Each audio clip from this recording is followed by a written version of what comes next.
Recovery after surgery can be a scary thing for people. Some people are having a lot of pain, really slows them down. They don't want to move, but we want them moving. Other people, the recovery with some of the newer pain techniques that we have can be more of a straightforward process.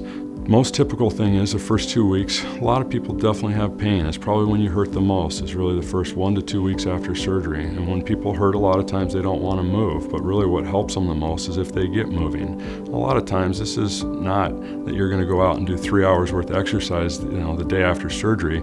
This is you're doing 10 minutes of your knee exercises, and then you're doing some limited activities around the house, and you're slowly starting to get moving. We get you into an outpatient therapy typically, especially with knee replacements.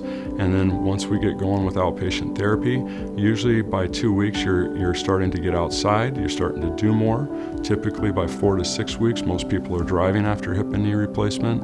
And so it's a slow and steady recovery for everybody. Some people achieve goals quicker than others. Most people though, the first 2 weeks are the toughest. And then 2 weeks to 6 weeks are when you're really starting to kind of come back to life. And then usually 6 weeks to 6 months is when people are in a very steep recovery curve. They're making a lot of functional gains, getting endurance back, muscle strength's rebuilding, they're learning how to walk again, they're just really starting to regain a lot of their life back. Most joint replacements, though, it does take up to about a year to fully recover from. And a lot of people are surprised to hear that. They think they're going to get it replaced and a month later they're going to be back to normal. That's one thing where we talk to our patients on a regular basis about this is a process. It's a marathon, it's not a sprint. And so the recovery process really takes time.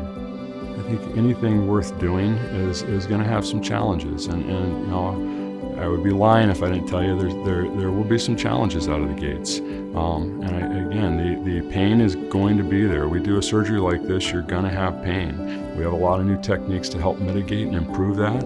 We use a multitude of different types of pain medicine, a lot of them non-narcotic. And once your people are feeling better with their pain, they start doing more. And then usually once they can see that they can actually do these things after surgery, it motivates them and gives them confidence when they go home.